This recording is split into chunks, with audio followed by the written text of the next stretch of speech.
Bible తరగతికి చేరి వచ్చిన పరిశుద్ధులైన వారికి, ప్రియులైన వారందరికీ ప్రభునామంలో వందనములు తెలియజేస్తున్నామండి. ఈ దినమున మనము ధర్మశాస్త్రంలో మరి ఒక భాగము సంఖ్యాకాండమును గురించి మనం నేర్చుకుంటాం.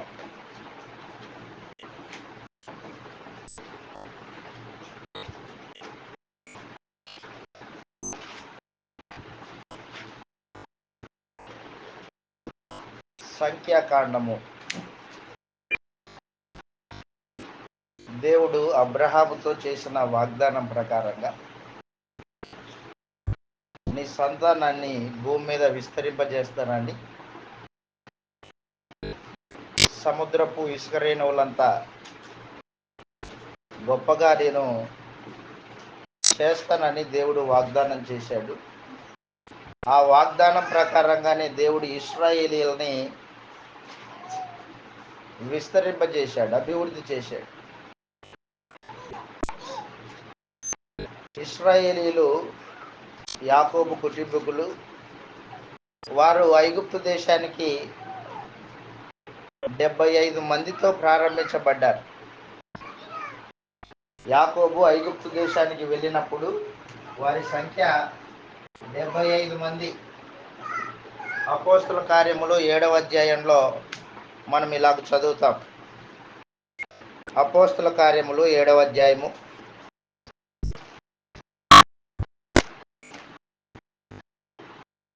స్టెఫెను తన ప్రసంగంలో తెలియజేస్తూ ఉన్నాడు.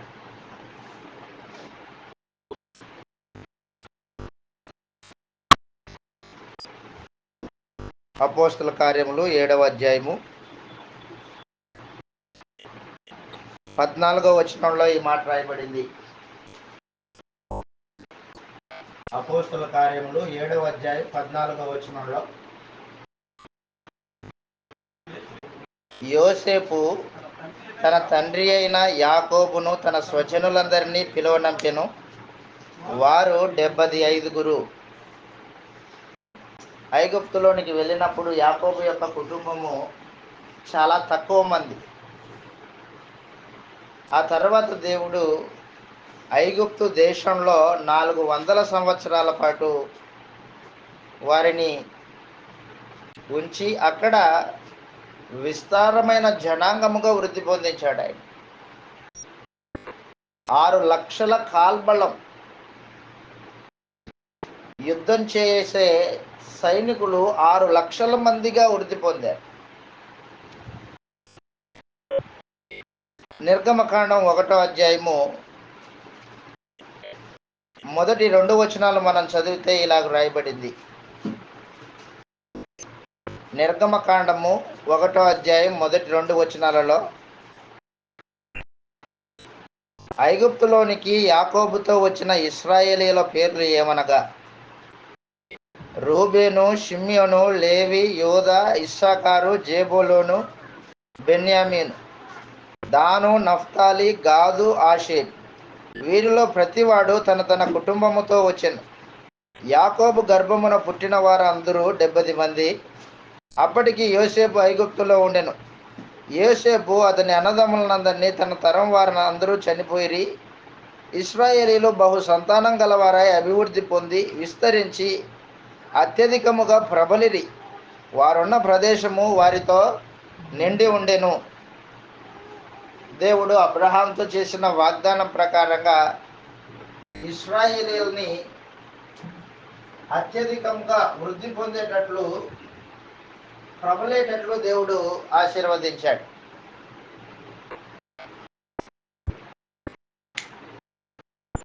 వారు వృద్ధి పొందిన తర్వాత వారిని వాగ్దాన దేశానికి దేవుడు నడిపిస్తూ ఉన్నాడు. కనాను దేశాన్ని వాగ్దానం చేశాడు దేవుడు. కనాను దేశానికి నడిపించే ఈ ప్రయాణంలో అరణ్యంలో దేవుడు ఇశ్రాయేలీల యొక్క సంఖ్యను లెక్కించాడు. ఇశ్రాయేలీల యొక్క సంఖ్యను లెక్కించాడు.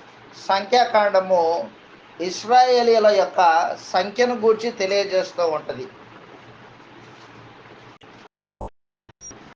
సంఖ్యాకాండము 1వ అధ్యాయం 1వ వచనం మనం చదివితే, ఇశ్రాయేలీలంతా సీనాయి పర్వతం దగ్గరే ఇంకా కాపురం ఉన్నారు. సీనాయి పర్వతం దగ్గర దేవుడు వారిని సంఖ్యను లెక్కించమని మోషేకి ఆజ్ఞాపించాడు. 1వ అధ్యాయం 1వ వచనం మనం చదివితే, వారు ఐగుప్తు దేశం నుండి బయలు వెళ్ళిన 2వ సంవత్సరము 2వ నెల 1వ తేదీని సీనాయి అరణ్యమందలి ప్రత్యక్షపు గుడారంలో యెహోవా మోషేతో ఇట్లా నేను ఇశ్రాయేలీల వంశముల చొప్పున వారి వారి పితరుల కుటుంబమును బట్టి వారి వారి పెద్దల చొప్పున మగవారినందరినీ లెక్కించి సర్వ సమాజము సంఖ్యను వ్రాయించుము అన్నాడు. ఈ లెక్కలో ఆడవాళ్ళ పేర్లు లేవు, చిన్నపిల్లల పేర్లు లేవు, మగవారి పేర్లు మాత్రమే వ్రాయబడ్డాయి. అది కూడా 20 సంవత్సరాలు పైబడిన వారి పేర్లే. వారినే లెక్కించమని చెప్పాడు. అలాగా లెక్కించగా వచ్చిన సంఖ్య 46వ వచనంలో చెప్పాడు. సంఖ్యాకాండము 1వ అధ్యాయము 46వ వచనంలో, సంఖ్యాకాండము 1వ అధ్యాయము 46వ వచనంలో వారి సంఖ్య లెక్కించగా 6,03,550 మంది.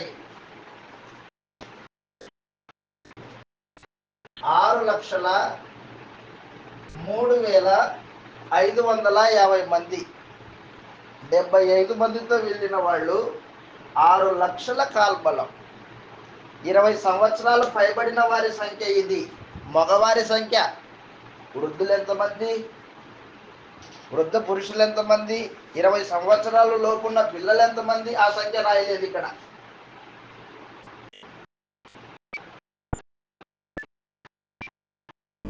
యవనస్తుల సంఖ్య మాత్రమే వ్రాయబడింది. యవనస్తులే 6 లక్షల మంది అయితే మరి ఇశ్రాయేల్ ఎంతమంది ఉంటారు?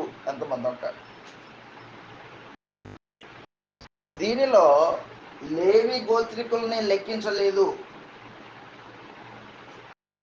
కేవలం 11 గోత్రాలు మాత్రమే లెక్కింపబడ్డారు. 6,03,550 మంది అయిరి. 2వ అధ్యాయంలో కూడా ఈ లెక్క చెప్పాడు. చదువుతాం ఒకసారి. 2వ అధ్యాయము 32వ వచనంలో ఈ మాట రాయబడింది. సంఖ్యాకాండము 2వ అధ్యాయము 32వ వచనంలో, వీరు ఇశ్రాయేలీలలో తమ తమ పితరుల కుటుంబముల ప్రకారము లెక్కింపబడిన వారు తమ తమ సేనల ప్రకారము చొప్పున తమ తమ పాలెములలో లెక్కింపబడిన వారందరూ 6,03,550 మంది.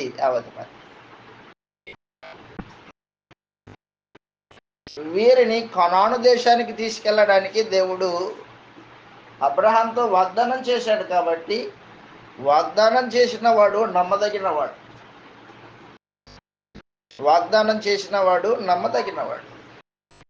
నమ్మదగిన దేవుడు ఇశ్రాయేలీయుల్ని కనాను దేశానికి నడిపిస్తున్నాడు.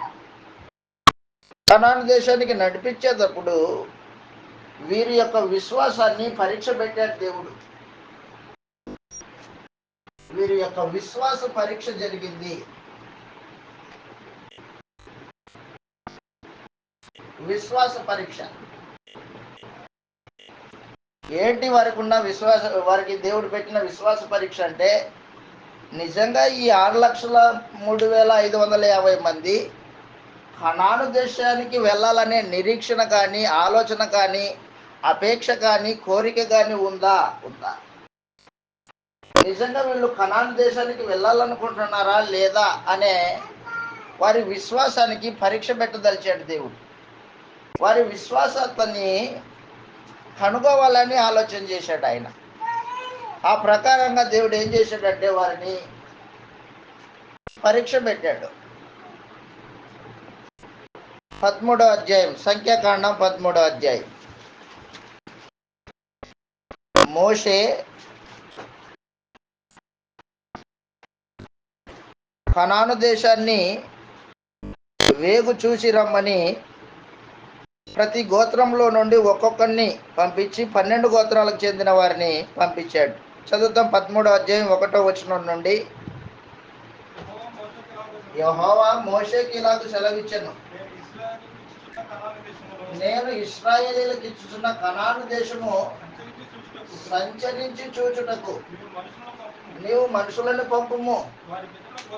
వారు పితరుల గోత్రములలో ఒక్కొక్క దాని నుండి ఒక్కొక్క మనుషుల్ని మీరు నియమించి వారిలో ప్రతివాడు ప్రధానుడై ఉండాలి అని మోషేకి సెలవిచ్చాను. కాబట్టి ప్రతి గోత్రానికి ఒకరిని, ఎన్ని గోత్రాలు? 12 గోత్రాలు. 12 గోత్రాల మనుషుల్ని జత చేసి ఏకం చేసి కనాను దేశాన్ని వేగు చూసినామని పంపించారు.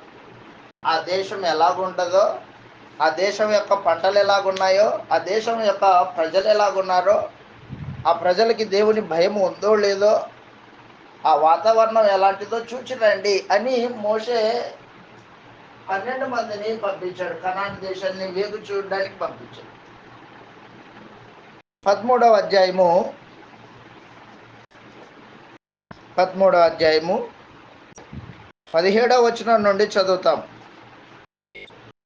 సంఖ్యాకాండము 13వ అధ్యాయం 17వ వచనంలో మోషే కనాను దేశమును సంచరించి చూచుటకు వారిని పంపినప్పుడు వారితో ఇట్లా నేను, మీరు ధైర్యం తెచ్చుకొని అదే దాని దక్షిణ దిక్కున ప్రవేశించి ఆ కొండ ఎక్కి ఆ దేశం ఎట్టిదో, దానిలో నివసించు జనులు బలం కలిగిన వారో బలహీనులో,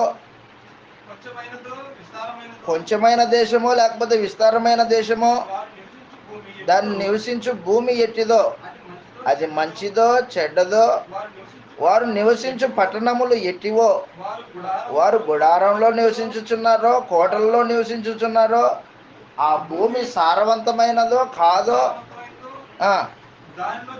చెట్లు ఉన్నవో లేవో కనిపెట్టవలనని, మరియు మీరు ఆ దేశపు పండ్లలో కొన్ని తీసుకొని రండిని చెప్పి పంపించాడు. వేగుల వారు 12 మంది కనాను దేశానికి వెళ్ళి ఆ భూభాగాన్ని, ఆ పరిస్థితులన్నీ, వాతావరణాన్ని అంతటిని చూచి సమాచారం తీసుకొచ్చారు మోషే దగ్గరికి. అయ్యా, ఆ భూమి పాలు తేనెలు ప్రవహించే దేశమే, ఇదిగో ఆ దేశపు పండ్లు ఇలాగున్నాయి, ఆ భూమి సారవంతమైన దేశం, ఉన్నతమైన దేశం, ఆకాశపు నీరు తాగే దేశం అది, ప్రతి సంవత్సరమున వర్షం కురిసే దేశం అది, సారవంతమైనది అని చెప్పారు. అంత మాత్రమే కాక వాళ్ళు ఏం చేశారంటే, అయ్యా అక్కడ ఉన్న జనులు బలవంతులు, మనం వారిని గెలవలేం, మన చేత కాదు, వారు ఉన్నత దేవుడు, నెఫీలీయుల్ని మేము అక్కడ చూచి తిని వారి దృష్టికి మేము మిడతల వలె ఉంటిమి, వారిని జయించడం మన చేత కాదు, వాడి చేత కాదు అని గుండె బలహీనపడే మాటలు మాట్లాడారు వీరు. ఈ 12 మందిలో 2 గ్రూపులు అయ్యారు. 10 మంది ఒక గ్రూపు, 2 ఒక గ్రూపు. ఈ 10 మంది మోషే దగ్గరికి బలహీనమైన గుండె కలిగిన వారై,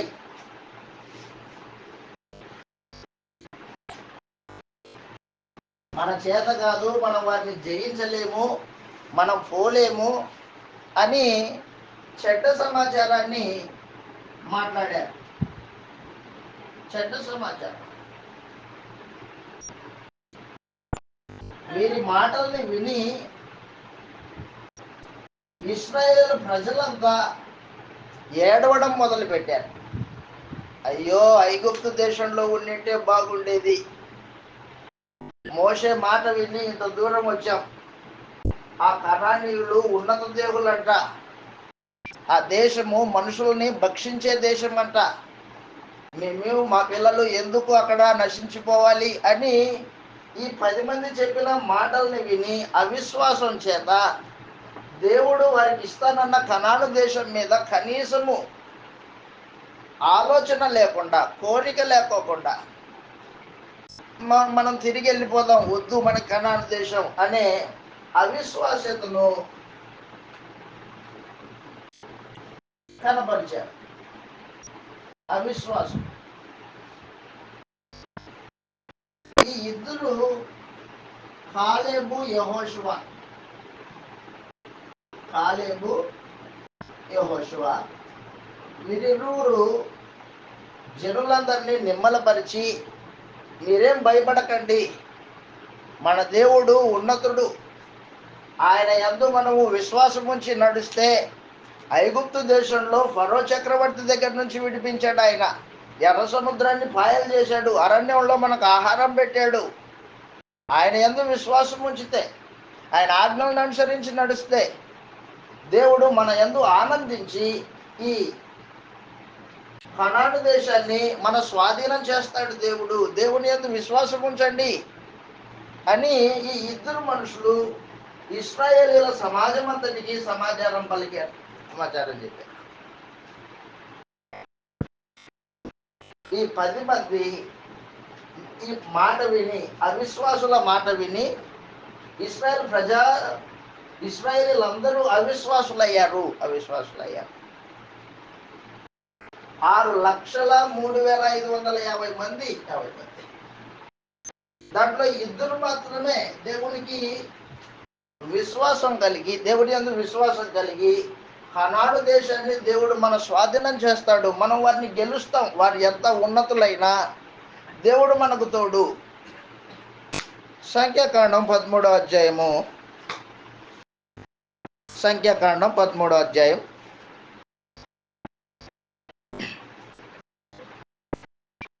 24వ వచనం నుండి చదువుతాం. సంఖ్యాకాండము 13వ అధ్యాయం 24వ వచనం నుండి, ఇశ్రాయేలీలు అక్కడ కోసిన ద్రాక్ష గెలను, ఆ స్థలమును ఎష్కోలు లోయ అని పిలిచిరి. వారు 40 దినములు ఆ దేశాన్ని సంచరించి చూచి తిరిగి వచ్చిరి. అట్లు వారు వెళ్ళి పారాను అరణ్యమందలి కాదేశులో ఉన్న మోషే అహరోనుల యొద్దకును ఇశ్రాయేలీల సర్వ సమాజము యొద్దకును వచ్చి వారికిని ఆ సర్వ సమాజం అంతటికిని సమాచారం చెప్పిరి. ఆ దేశపు పండ్లని వారికి చూపించిరి. వారు అతనికి తెలియజేసినదేమనగా 27వ వచనంలో, నీవు మమ్మును పంపిన దేశమునకు వెళ్ళితిని, అది పాలు తేనెలు ప్రవహించు దేశమే, దాని పండ్లు ఇవి. అయితే ఆ దేశంలో నివసించు జనులు బలవంతులు, వారి పట్టణములు ప్రాకారం గలవి, మిక్కిలి గొప్పవి. మరియు అక్కడ అనాకీయులను చూచితిమి. అమాలేకీయులు దక్షిణ దేశంలో నివసించుచున్నారు, హిత్తీయులు, ఎబీసీయులు, అమోరీయుల కొండ దేశంలో నివసించుచున్నారు, కనానీయులు సముద్రమునొద్దన యోర్దాను నది ప్రాంతంలో నివసించుచున్నారు. కాలేబు మోషే ఎదుట జనులను నిమ్మలపరిచి, అదనమాట కాలేబు మాట్లాడుతున్నాడు, మనం నిశ్చయముగా వెళ్ళుదము, దాన్ని స్వాధీనపరుచుకుందుము, దాన్ని జయించుటకు మనకు శక్తి చాలు. జనాలందరినీ నిమ్మలపరిచి కాలేబు మాట్లాడుతున్నాడు, మనం వెళ్తాం, దేవుడు మనకు తోడు. విశ్వాసమును కనపరిచిన వాడు కాలేబు. మన శక్తి సరిపోతుంది. చదువుతాం కిందికి. అయితే అతనితో కూడా పోయిన ఆ మనుషులు, ఆ జనులు మనకంటే బలవంతులు, మనం వారి మీదికి పోజాలము అనిరి. మరియు వారు సంచరించి చూసిన దేశమును గూర్చి ఇశ్రాయేలీలతో చెడ్డ సమాచారం చెప్పిరి. మేము సంచరించి చూసిన దేశము తన నివాసులను భక్షించు దేశము, దానిలో మాకు కనబడిన జనులందరూ ఉన్నత దేవులు, అక్కడ నెఫీలియుల సంబంధులైన అనాకు వంశపు నెఫీలియులను చూచితిమి. మా దృష్టికి మేము మిడతల వలె ఉంటిమి, వారి దృష్టికి కూడా మేము అలాగే ఉంటిమి. ఓ, చెడ్డ సమాచారం, బలహీనమైన గుండె, అవిశ్వాసం, దేవుని శక్తిని శంకించే అవిశ్వాసం, అవిధేయత. కాలేబ్ మాట్లాడుతున్నాడు, మన శక్తి చాలు, దేవుడు మనకు తోడు. 14వ అధ్యాయము 1వ వచనంలో ఈ 10 మంది చెప్పిన ఆ చెడ్డ సమాచారాన్ని విన్న 6,03,550 మందిలో ఈ 50 మంది మోషే మీద తిరుగుబాటు చేస్తున్నారు. అప్పుడు ఆ సర్వ సమాజం ఎలుగెత్తి కేకలు వేసిన. ప్రజలు ఆ రాత్రి ఎలుగెత్తి ఏం తక్కువైందని ఏడ్చారు. ఏం తక్కువైందని కాదు వాళ్ళు ఏడ్చుతుంది. అయ్యో, వాళ్ళు ఉన్నత దేవుళ్ళంట, వారు తమ దేశంలో జనులని భక్షించే మనుషులంట. వాళ్ళు కనాన్ దేశానికి పోలేం మనం. ఐగుప్తు దేశంలో ఆ బానిస బతికే బాగుండే. తమ పాత జీవితాలని వెనక్కి చూసుకుంటూ దేవుని యందలి కనీసం విశ్వాసం లేకోకుండా ఆయన శక్తిని శంకించుతూ జీవితాన్ని నడిపించుకున్న వాళ్ళు వీళ్ళు. ఎంతమంది? 6,03,548 మంది. ఈ ఇద్దరిని తీసేస్తే వీరందరూ దేవుణ్ణి శంకించిన వారు, అవిశ్వాసము అవిధేయతను కనపరిచిన వారు. మోషే, ఇదిగో ఎవరైతే నా యందలి విశ్వాసమును వదులుకున్నారో కనాను దేశానికి వెళ్ళాలని కనీసం ఆ కోరిక కూడా లేదు వీళ్ళకి. కాబట్టి నేను వీరినందరినీ, ఎంతమందిని? 6,03,548 మందిని ఈ అరణ్యంలో ఎండిన ఆకులు రాలిపోయేటట్లు రాలుస్తాను. ఎవరైతే నా మీద ఆనుకొని విశ్వాసంతో మనం వెళ్తాం, మన శక్తి చాలని అన్నారో వారిద్దరిని కనాను దేశానికి తీసుకెళ్తాను నేను అని చెప్పాడు దేవుడు.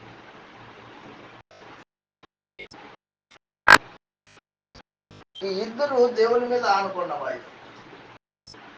ఈ 10 మంది దేవుణ్ణి, ఆయన యందలి విశ్వాసమును శంకించిన వాళ్ళు, దేవుని శక్తిని శంకించిన వాళ్ళు. వీళ్ళు వెళ్ళరు. ఎవరు అపేక్ష కలిగి ఉన్నారు వాళ్ళని తీసుకెళ్తా. ఆ చెడ్డ సమాచారం చెప్పిన ఈ 10 మంది, ఆ 10 మందితో అవిశ్వాసంగా ఏకీభవించిన ఆ జనాంగం అంతటిని అరణ్యంలో రాల్చేస్తాను. సంఖ్యాకాండం కనాను దేశానికి ప్రయాణం కట్టిన వాళ్ళు 6,03,550 మంది. దాంట్లో ప్రవేశించిన వారు, వాగ్దాన భూమిని స్వతంత్రించుకున్న వారు ఇద్దరే. మరి ఏమైపోయారు వీళ్ళంతా? అరణ్యంలో రాలిపోయారు. దేన్ని బట్టి రాలిపోయారు? దేవుణ్ణి నమ్మక, దేవుని యందలి అవిశ్వాసం చేత, అవిధేయత చేత రాలిపోయారు. దేవుడు ఇస్తానన్న విశ్రాంతి స్థలం కనాను దేశానికి వారు వెళ్ళలేకపోయారు. వారు 6,03,548 మంది ఎక్కడెక్కడ, ఎలాగూ, ఏ రూపంలో రాలిపోయారు అనేది సంఖ్యాకాండము చర్చిస్తూ ఉంటుంది. సంఖ్యాకాండము దేవుని నమ్మని అవిశ్వాసులు, దేవుని శక్తిని శంకించేవాళ్ళు ఎక్కడెక్కడ, ఏ రూపంలో, ఏ విధంగా దేవుడు వారిని అరణ్యంలో రాల్చాడో, హతం చేశాడో ఆ సమాచారము సంఖ్యాకాండం తెలియజేస్తూ ఉంటుంది. కాబట్టి సంఖ్యాకాండానికి ప్రాముఖ్యమైన అధ్యాయము 13, 14 అధ్యాయాలు. 13, 14 అధ్యాయాలు చదువుతాం ఒకసారి. 14వ అధ్యాయం 1వ వచనం నుండి. అప్పుడు ఆ సర్వ సమాజము ఎలుగెత్తి కేకలు వేసెను. ఆ ప్రజలు ఆ రాత్రి ఎలుగెత్తి ఏడ్చిరి. మరియు ఇశ్రాయేలీయులందరూ మోషే అహరోనుల పైని సనుగుకొనిరి. ఆ సర్వ సమాజము, అయ్యో, ఐగుప్తులో మేమేలా చావలేదు, ఈ అరణ్యమందు మేమేలా చావలేదు, మేము కత్తివాత పడునట్లు యెహోవా మమ్మును ఈ దేశంలోనికి ఎలా తీసుకొని వచ్చును. దేవుడు వారిని తీసుకొని వచ్చింది దేనికోసం? కనాను దేశాన్ని నడిపించడానికి కదా తీసుకొని వచ్చాడు. కానీ వాళ్ళేమంటున్నారు ఇప్పుడు? మమ్మల్ని కత్తి చేత చంపించడానికి ఐగుప్తు దేశం నుండి తీసుకొచ్చాడు దేవుడు అంటున్నారు. సనుక్కుంటున్నారు దేవుడి మీద.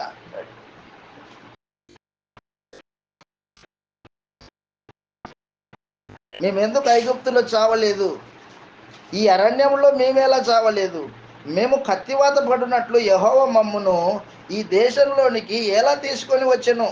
మా భార్యలు మా పిల్లలు కొల్లపోవుదురు, తిరిగి ఐగుప్తుకు వెళ్ళుట మాకు మేలు కాదా అని వారితో అనిరి. వారు, మనము నాయకుణ్ణి ఒకడు నియమించుకొని ఐగుప్తుకు తిరిగి వెళ్ళుదామని ఒకనితో ఒకడు చెప్పుకొనగా. ఎంతకి తెగించారు చూడండి వీళ్ళు, ఎంతకి తెగించారో. మోషే వద్దు, ఎవరొద్దు, మనం ఒక నాయకుడిని ఏర్పాటు చేసుకొని వెనక్కి వెళ్ళిపోదాం. ముందుకు సాగేది వద్దు, వెనక్కి సాగేదే కావాలి మనకి. అవిశ్వాసులు, దేవుని శక్తిని విశ్వసించలేని వాళ్ళు, అవిధేయులు, దుర్మార్గులు. వాస్తవానికి దేవుణ్ణి నమ్మని జనాంగం. మా పిల్లలు మా భార్యలు కొల్లపోతారు అని చెప్పి చనిపోతారు. ఎందుకు చనిపోవాలి? వద్దు, వెనక్కి అని ఆలోచన చేస్తారు. దేవుడు అక్కడ కాలేబు యెహోషువలు ఇలాగ మాట్లాడుతున్నారు 4వ వచనంలో. వారు నాయకుడిని ఒకరిని నియమించుకొని ఐగుప్తుకు తిరిగి వెళ్ళుదామని ఒకరితో ఒకటి చెప్పుకొనగా మోషే అహరోనులు ఇశ్రాయేలీల సర్వసమాజము ఎదుట సాగిలపడిరి. అప్పుడు దేశము సంచరించి చూచిన వారిలో నుండిన నూను కుమారుడగు యెహోషువయు యెఫున్నె కుమారుడగు కాలేబును బట్టలు చింపుకొని ఇశ్రాయేలు సర్వసమాజము ఎదుటికి వచ్చి, మేము సంచరించి చూసిన దేశము మిక్కిలి మంచి దేశం. యెహోవా మన యందు ఆనందించిన ఎడల ఆ దేశములో మనల్ని చేర్చి దానిని మనకిచ్చును. అది పాలు తేనెలు ప్రవహించు దేశము. మెట్టుకు మీరు యెహోవా మీద తిరుగుబడకుడి, ఆ దేశ ప్రజలకు భయపడకుడి. వారు మనకు ఆహారమగుదురు, వారి నీడ వారి మీద నుండి తొలగిపోయింది. యెహోవా మనకు తోడై ఉన్నాడు, భయపడద్దు. ఆ సర్వ సమాజము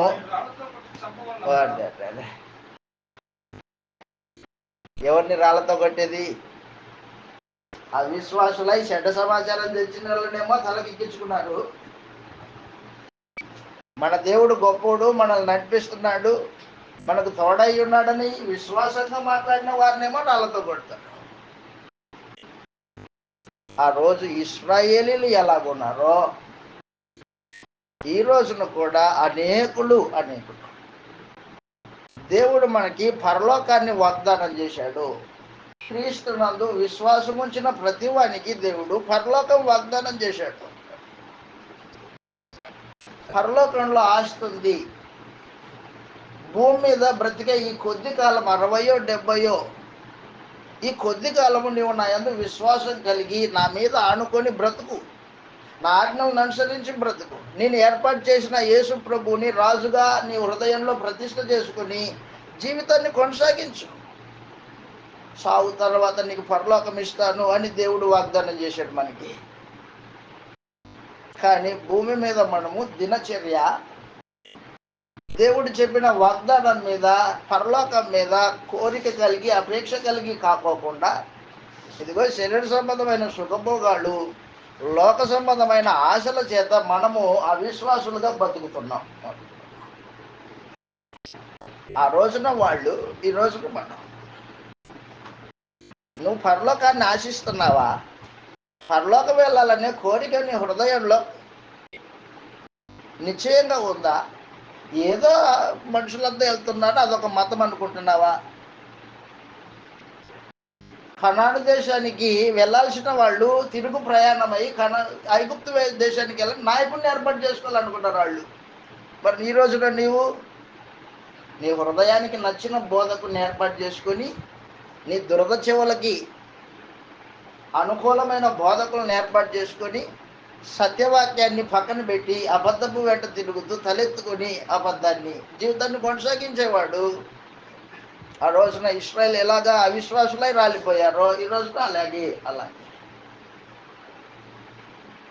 కాబట్టి దయచేసి గుర్తుపెట్టుకో, సంఖ్యాకాండం చదువుతున్నప్పుడు సంఖ్యాకాండం యొక్క ముఖ్య ఉద్దేశం అవిశ్వాసము అవిధేయత చేత వారు రాలిపోయారు. వారి విశ్వాసానికి పరీక్ష పెట్టాడు దేవుడు. ఆ విశ్వాస పరీక్షలో వారు ఫెయిల్ అయ్యి దేవుణ్ణి, ఆయన శక్తిని అవమానించారు.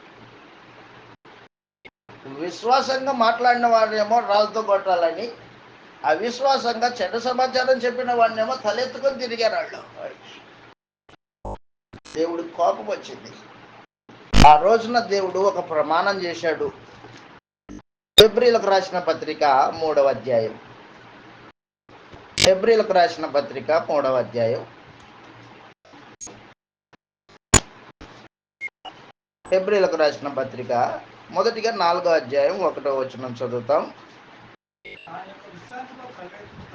ఆ యొక్క విశ్రాంతిలో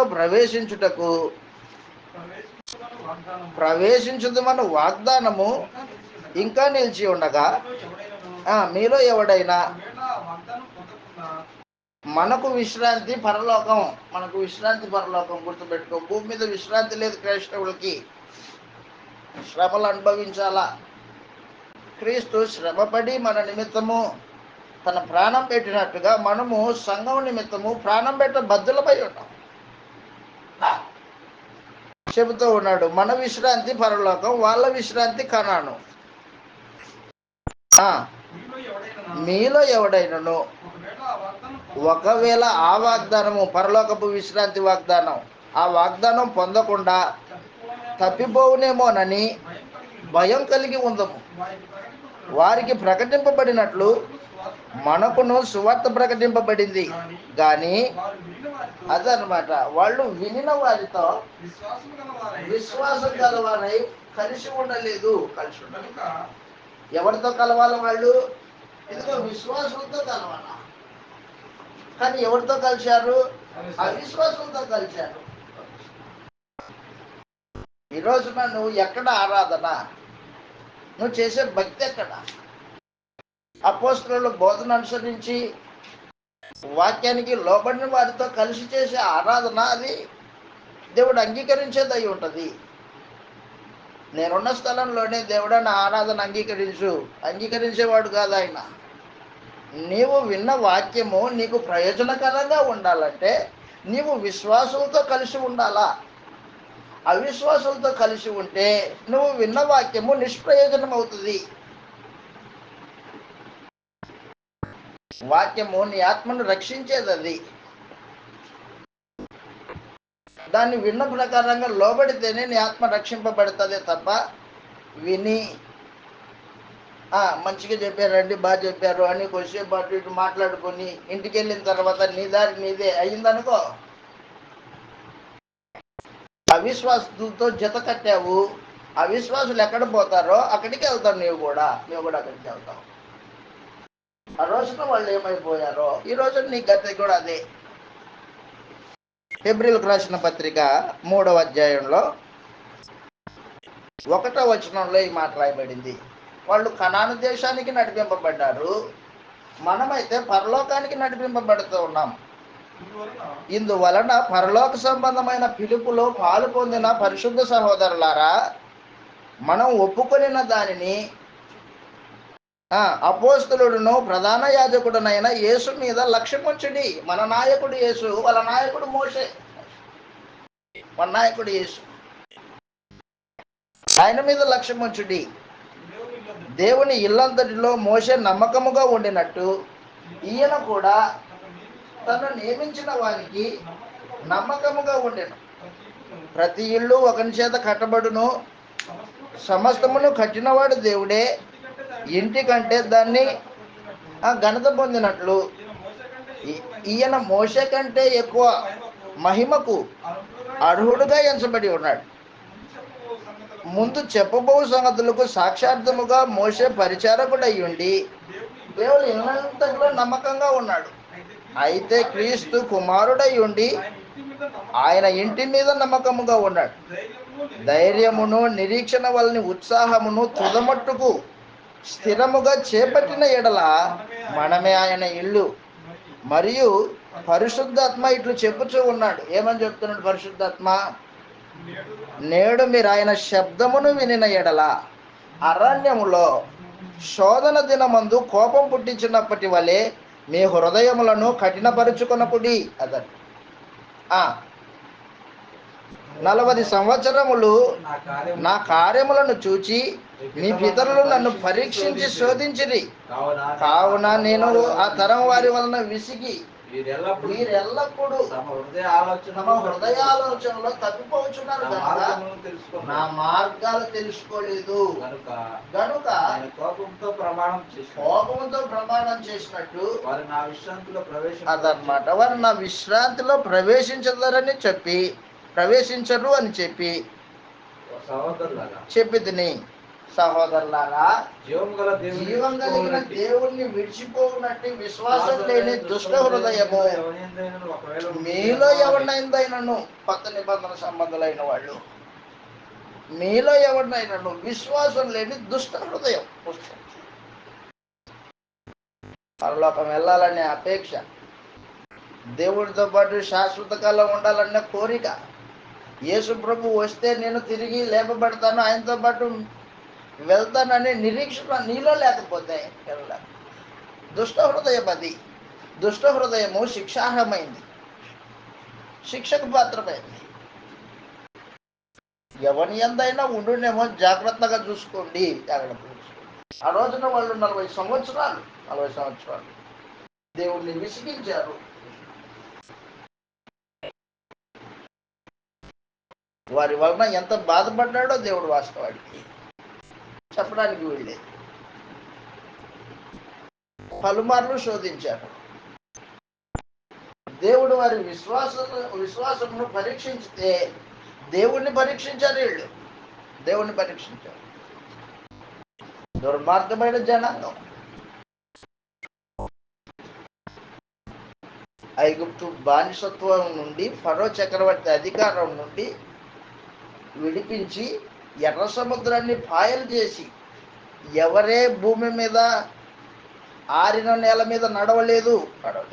కానీ నేను మిమ్మల్ని నడిపించాను, మీరు నాకు ప్రత్యేకం, నా ప్రజలు మీరు. ఎవరే ఆకాశపు మన్నా తినలేదు, భూమి పంట తిన్న వాళ్ళే అందరూ, కానీ నేను మీకు ఆకాశం నుండి మన్నా కురిపించాను. ఎవరే బండ నుంచి వచ్చే నీళ్లు తాగలేదు, నేను మీకు నీళ్ళు ఇచ్చాను. మీకోసము ఆ రోజున కరెంటు లేదు, అయినా నీకు మేఘాన్ని ఇచ్చి అగ్ని స్తంభాన్ని ఏర్పాటు చేసి వెలుతురిని ఇచ్చాను. అంధకార సంబంధమైన అరణ్యంలో వెలుగుని ఇచ్చాను మీకు. ఎండ దెబ్బకి ఎక్కడ మాడిపోతారని మీ తల మీద మేఘమును నీడగా పెట్టాను. ఏ జనాంగానికి లేదు, ఏ జనాంగానికి లేని వసతులు నేను మీకు చేశాను. ధర్మశాస్త్రం ఏర్పాటు చేశాను మీ మధ్యలో, మీరు నా వారై ఉండడానికి. నేను నిన్ను ఇంతగా ప్రేమించితే మీరు నన్ను శోధించి, నన్ను విసిగించి, నేను ఇస్తానన్న కనాను దేశాన్ని కనీసం దాన్ని కూర్చున్న ఆలోచన లేకుండా, నిరీక్షణ లేకపోకుండా జీవితాన్ని కొనసాగి ఇలాంటి వాడు బతకూడదు. అరణ్యంలో రాలిపోతారు. ఎలుగెత్తి ఏడుతారా? నన్ను శంకిస్తారా? కాబట్టి సంఖ్యాకాండము మనం చదువుతూ ఉన్నప్పుడు ఇశ్రాయేలీయుల యొక్క పాపము, ఆ పాపానికి దేవుడు విధించే శిక్షలు ఒకదానికొకటి వెంట నడుస్తూ ఉంటాయి. వాళ్ళు దేవునికి అవిధేయత కనపరచడం, దేవుడు వారిని శిక్షించడం. ఎందుకు శిక్షిస్తున్నాడు? ఇదిగో విశ్వాసం లేని జనాంగం, దుష్ట హృదయం కలిగిన వాళ్ళు. హృదయము దేవుని మార్గమును అనుసరించలేని కఠిన హృదయాలు అవి, కఠిన హృదయాలు. ఈ రోజున క్రైస్తవులైన వాళ్ళు ఆరాధనకు వస్తారు, ప్రార్థనకు వస్తారు, బైబిల్ తరగతులకు వస్తారు, వింటారు, కానీ వాళ్ళ హృదయాల్లో వాళ్ళకున్న కోరికలు నెరవేర్చుకుంటారు. నా మార్గాలు తెలుసుకోలేదు. నా మార్గాలు తెలిస్తే నీకు అర్థమవుతుంది. అర్థం నువ్వు ఎవరితో కలిసి ఉండాలో, ఎవరితో ఆరాధన చేయాలో, దేవుడు అంగీకరించే స్థలం ఏదో నీకు అర్థమవుతుంది. నువ్వు విన్న వాక్యము నీకు ప్రయోజనకరంగా ఉండాలంటే విశ్వాసంతో కలిసి ఉండాలి. కాబట్టి సంఖ్యాకాండం మనం చదువుతున్నప్పుడు ఈ కార్యక్రమాలు, వారు చేసిన పాపము, ఆ పాపానికి శిక్ష. అపోస్తలుడైన పేతురు మన గురించి మాట్లాడుతూ, మన గురించి పేతురు గారు రాసిన మొదటి పత్రిక, మనము పరలోకాన్ని, క్రీస్తు ప్రభు రాకడను, రెండవసారి ప్రత్యక్షతను మనం ఎంతగా అపేక్ష కలిగి ఎదురు చూస్తున్నాం అనేది మాట్లాడుతూ ఉంటాడు ఆయన.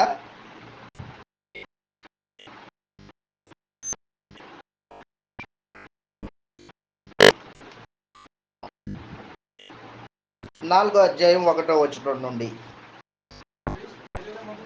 పేతురు గారు రాసిన మొదటి పత్రిక 4వ అధ్యాయం 1వ వచనం నుండి, క్రీస్తు శరీరమందు శ్రమపడెను గనుక మీరును అట్టి మనస్సును ఆయుధముగా ధరించుకొనుడి. శరీర విషయంలో శ్రమపడిన వాడు శరీరమందు జీవించుచున్న కాలము ఇక మీదట మనుజాసలను అనుసరించి నడుచుకొనక. అది మనకు చెప్పింది కొత్త నిబంధన. మనుజాసలు ఉంటాయి, మనుషునికి కొన్ని ఆశలు ఉంటాయి. అయితే మనం వాటిని అనుసరించకూడదు. మనుజాసల్ని అనుసరించక దేవుని ఇష్టానుసారంగానే నడుచుకున్నట్లు పాపముతో జోలి ఇక ఏమీ లేక ఉండును. మనము పోకిరి చేష్టలు, దురాశలు, మద్యపానము, అల్లరితో కూడిన ఆటపాటలు, త్రాగుబోతుల విందులు, చేయదగని విగ్రహ పూజలు మొదలైన వాటి యందు అన్యజనుల ఇష్టము నెరవేర్చుచుండుటకు గతించిన కాలమే చాలు.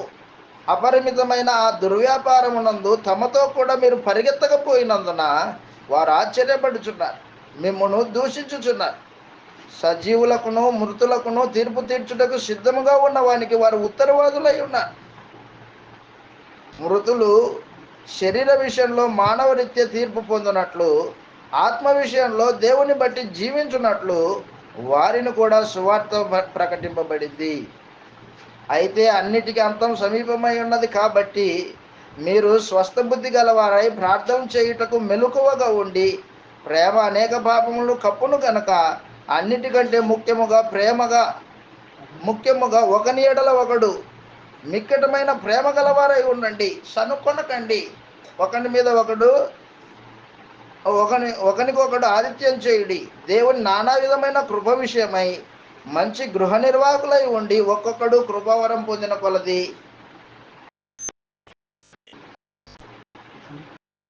ఉపచారం చేయుడి. కాబట్టి మన జీవిత విధానం అది. పరలోకము అపేక్షించేవారు తమ ధనములో ఇతరులకు పాలిచ్చేవారునై ఉంటారు. తిమోతికి రాసిన మొదటి పత్రిక 6వ అధ్యాయము, పరలోకాన్ని ఆశించేవారు ఎలాగుంటారు.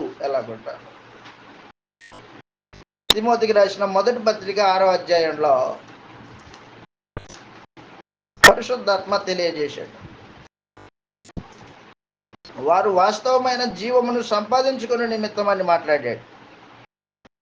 6వ అధ్యాయము 17వ వచనంలో, ఇహమందు ధనవంతులైన వారు గర్విష్ఠులు కాక. తిమోతికి రాసిన మొదటి పత్రిక 6వ అధ్యాయం 17వ వచనంలో, ఇహమందు ధనవంతులైన వారు గర్విష్ఠులు కాక అస్థిరమైన ధనమునందు నమ్మిక ఉంచక సుఖముగా అనుభవించుటకు సమస్తమును మనకు ధారాళముగా దయచేయు దేవుని యందే నమ్మిక ఉంచుటని ఆజ్ఞాపించు. వారు వాస్తవమైన జీవమును సంపాదించుకునే నిమిత్తము రాబో కాలమునకు మంచి పునాది తమ కొరకు వేసుకొనుచు మేలు చేయువారును సత్క్రియలు అను ధనం గలవారును ఔదార్యం గలవారును తమ ధనములో ఇతరులకు పాలిచ్చువారునై ఉండవలనని ఆజ్ఞాపించు. హెబ్రీలకు రాసిన పత్రిక. పరలోకాన్ని అపేక్షించేవారు, కోరుకునేవారు ఎలాగుంటారు? వారి జీవిత విధానం ఎలాగుంటుంది? హెబ్రీలకు రాసిన పత్రిక 10వ అధ్యాయం, క్షమించండి 10వ అధ్యాయం 12వ వచనంలో, 10వ అధ్యాయం 12వ వచనంలో, అయితే మీరు వెలిగింపబడిన మీదట, హెబ్రీయులు సువార్త విని వెలుగులోకి వచ్చిన తర్వాత వారి జీవిత విధానం మాట్లాడుతూ ఉన్నాడు. మీరు వెలిగింపబడిన మీదట గొప్ప పోరాటము సహించిన పూర్వ దినములను జ్ఞాపకం చేసుకున్నది. ఒక విధముగా చూసితే మీరు నిందలను బాధలను అనుభవించుట చేత 10 మందిలో ఆరడిపడితిరి. మరొక విధముగా చూసితే వాటిని అనుభవించిన వారితో పాలివారైతిరి. ఏలయనగా మీరు ఖైదులో ఉన్న వారిని కరుణించి మీకు మరీ శ్రేష్టమైనది స్థిరమైనది స్వాస్థ్యం ఉన్నదని ఎరిగి మీ ఆస్తి కోల్పోవుటకు సంతోషముగా ఒప్పుకొంటిరి. శ్రేష్టమైనది స్థిరమైనది పరలోకంలో స్వాస్థ్యముదే నాకు, అందుకని ఆస్తిని కోల్పోవడానికైనా ఇష్టపడ్డాను. నువ్వు ఆస్తిని సమకూర్చుకుంటున్నావా, కోల్పోతున్నావా? పరలోకాన్ని అపేక్షించేవాని జీవిత విధానం ఇలాగుంటుంది. భూ సంబంధమైన వాటి మీద మనసు పెట్టుకోదు. శరీర సంబంధమైన వాటిని ఆలోచన చేయదు. అవన్నీ దేవుడు చూసుకుంటాడు. నేను దేవుని రాజ్యాన్ని నీతిని వెతకాల. కొలస్సీలకు రాసిన పత్రిక 3వ అధ్యాయం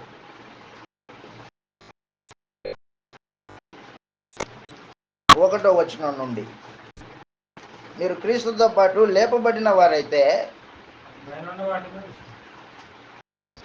కొలస్సీలకు రాసిన పత్రిక 3వ అధ్యాయం 1వ వచనంలో,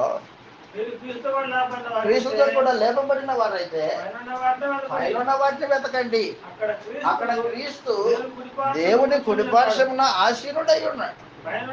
పైనున్న వాటి మీదనే కానీ భూ సంబంధమైన వాటి మీద మనసు పెట్టుకున్నది. ఏలయనగా మీరు మృతి పొందితిరి, మీ జీవం క్రీస్తుతో కూడా దేవుని యందు దాచబడి ఉంది. మనకు జీవమైన క్రీస్తు ప్రత్యక్షమైనప్పుడు మీరు ఆయనతో కూడా మహిమ యందు ప్రత్యక్షపరచబడుతున్నారు. మనకున్న నిరీక్షణ, మన కోరిక, మన అభిలాష, మన నిరీక్షణ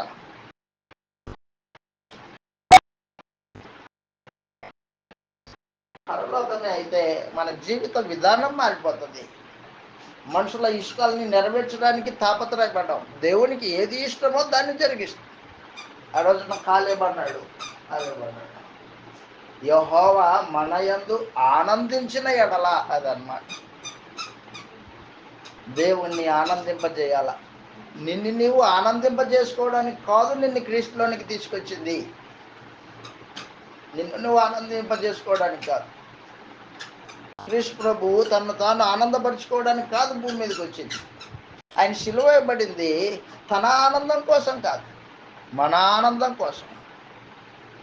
నిస్వార్థంగా మన నిమిత్తము తన ప్రాణాన్ని అర్పించాడు ప్రభు. కొరింథీయులకు రాసిన 2వ పత్రిక 8వ అధ్యాయం 9వ వచనంలో మాట్లాడబడింది.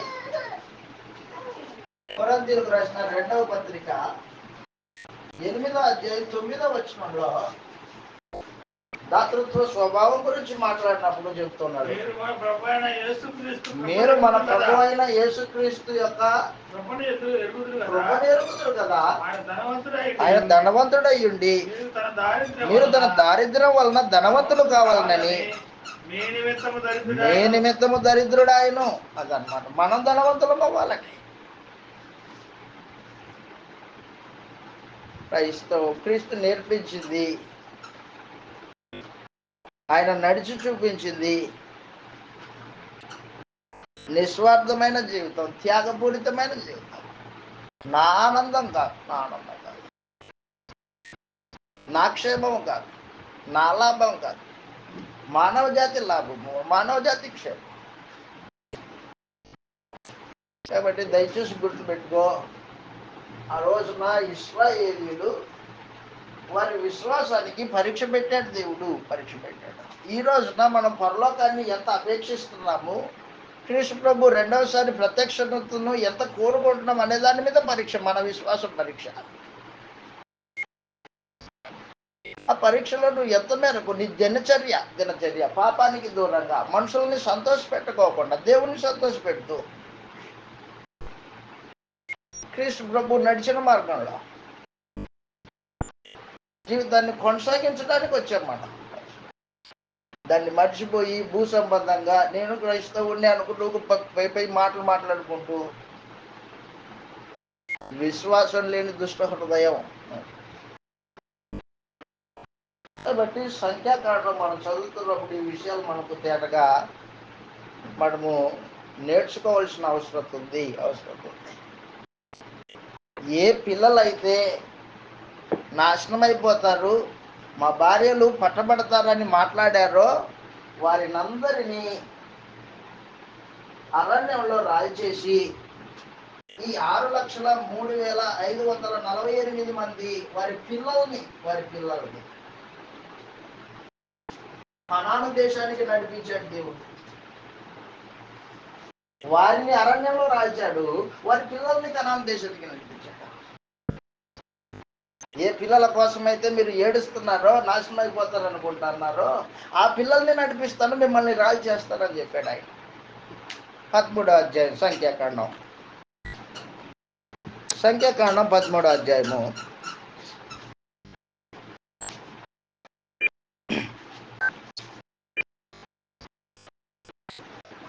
26 నుంచి చదువుతాం.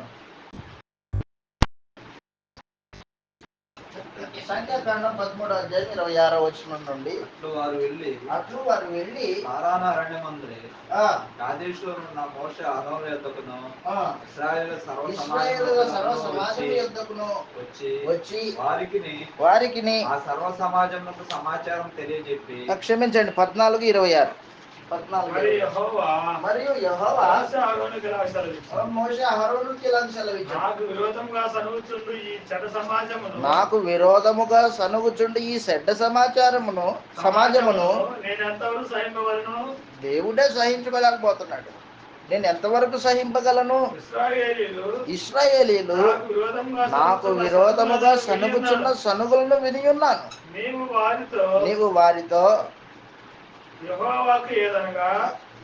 యెహోవాకు ఏదనగా నా జీవంతోడు మీరు నా చెవిలో చెప్పినట్లు నిశ్చయముగా మీ ఎడల చేస్తాను. మీ శవములు అరణ్యంలోనే రాలును. మీ లెక్క మొత్తం చొప్పున మీరు లెక్కింపబడిన వారందరూ అనగా 20 ఏళ్ళు మొదలుకొని అభిప్రాయం కలిగిన మీరు నాకు విరోధంగా సనిగిరి కనుక రాలిపోదురు. యెఫున్నె కుమారుడైన కాలేబును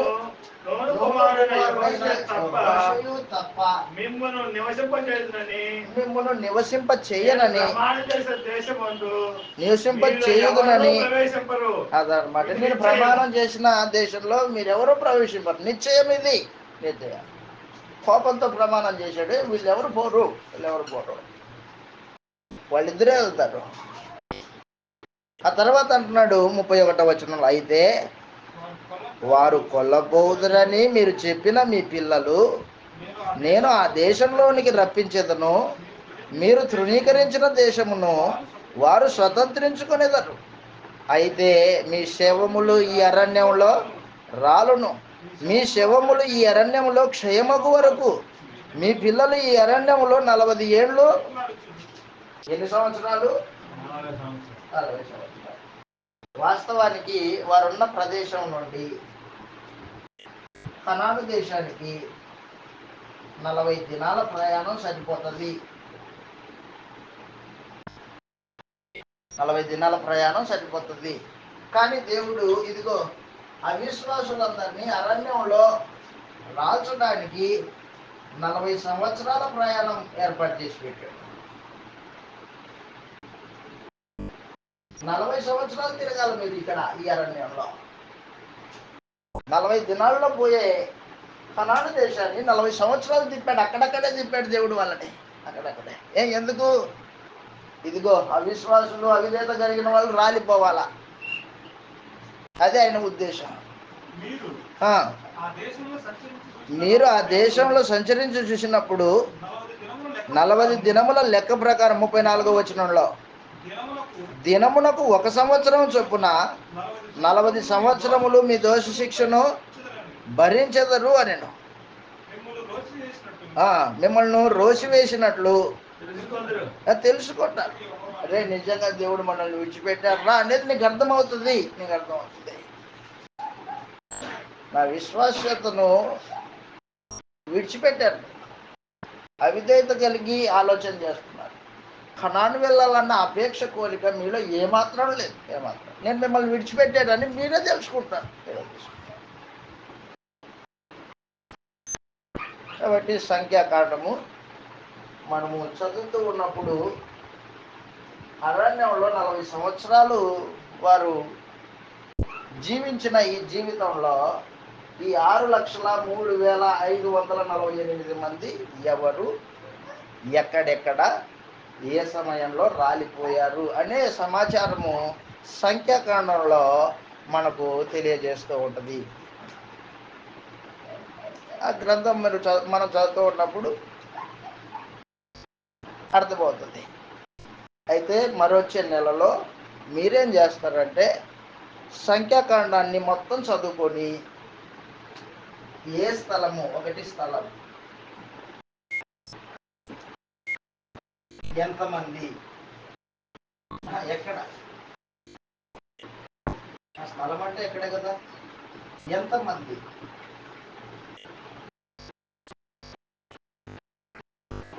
ఏ కారణాన చనిపోయారు అని ఒక లిస్ట్ వేసుకొని రాసుకొని రావాలి. దయచేసి గుర్తుపెట్టుకోండి, ఈసారి మీరు వచ్చేటప్పుడు ఈ పని చేసుకొని రావాలా. సంఖ్యాకాండంలో మీరు చదివిన తర్వాత ఈ 6,03,548 మంది ఏ స్థలంలో, స్థలం పేరు, ఎంతమంది, ఏ కారణం చేత చనిపోయారు, రాలిపోయారు అనేది రాసుకుంటావా. అప్పుడు మనం జరిగిస్తున్న ఈ బైబిల్ తరగతికి ఒక అర్థం అనేది ఉంటుంది. వచ్చి వినిపోతే నేను నేర్చుకున్నాను అనుకుంటే నీ భ్రమది. విన్న తర్వాత ఆ గ్రంథాన్ని నీవు చదవాల తేటగా. నిజంగా ఆ రూపంలో ఉందో లేదో మీరు దాన్ని చూడాల కన్నులారా, అప్పుడు మీకు అర్థమవుతుంది. బ్రేక్ తీసుకుందాం 10 నిమిషాలు, తర్వాత వచ్చి నేర్చుకుందాం.